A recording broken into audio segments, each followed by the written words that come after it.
നമ്മുടെ ക്ലാസ് റൂമുകളിലെ അംഗങ്ങളുടെ കുട്ടികളുടെ എണ്ണത്തിന്റെ ഒരു വലിയ വലിയ ആരാഭാരം നമ്മളിവിടെ വിലയിരുത്തേണ്ടിയിരിക്കുന്നു എന്നുള്ളതാണ്.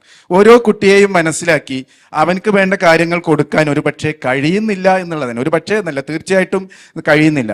പലപ്പോഴും നമ്മള് പാഠപുസ്തകം, അതുപോലെ തന്നെ സിലബസ്, അത് പരിഷ്കരണം, അതും ഇതിൻ്റെ ഒരു ഭാഗമാണ്.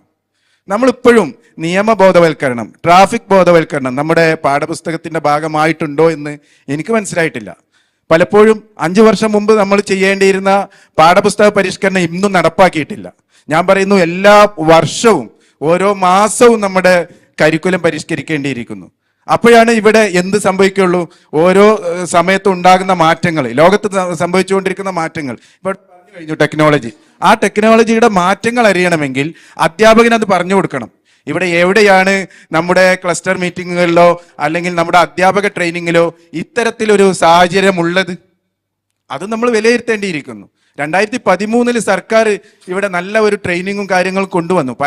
പല പേരിലും അതിനെ വിമർശിക്കാനും എതിർക്കാനും ആളുകൾ ഉണ്ടായിരുന്നെങ്കിലും ആ സർക്കാർ ധൈര്യപൂർവ്വം മുന്നോട്ട് പോയി അത് കൊടുത്തു.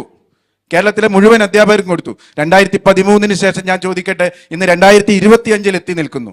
പക്ഷേ ആ രൂപത്തിലുള്ള ആധുനിക ടെക്നോളജി, ഈ അധ്യാപകർക്ക് ആവശ്യമുള്ള അവന്റെ പോസിറ്റീവ് ആറ്റിറ്റ്യൂഡ് ഡെവലപ്പ് ചെയ്യാനുള്ള കാര്യങ്ങൾ, അതുപോലെയുള്ള കാര്യങ്ങൾ നമ്മുടെ സിലബസിന്റെ ഭാഗമല്ല എന്നതാണ് ഒരു. അതേപോലെ തന്നെ ഇന്ന് ഈ വിദ്യാർത്ഥിയുടെ ജനറേഷൻ ഗ്യാപ്പ്, വിദ്യാർത്ഥിയുടെ മാറ്റങ്ങൾ, അത് മനസ്സിലാക്കാനുള്ള തരത്തിൽ നമ്മുടെ സിലബസോ കരിക്കുലമോ പരിഷ്കരിച്ചിട്ടില്ല. അല്ലെങ്കിൽ ആ ഓരോ സമയത്തും ഓരോ മാസങ്ങളിലും അല്ലെങ്കിൽ 6 മാസം കൂടുമ്പോഴെങ്കിലും ഇവനെ ഇത് മനസ്സിലാക്കാനുള്ള സാഹചര്യങ്ങൾ നമ്മുടെ സമൂഹത്തിലോ നമ്മുടെ വിദ്യാഭ്യാസ വകുപ്പോ നൽകുന്നില്ല എന്നുള്ളതാണ്.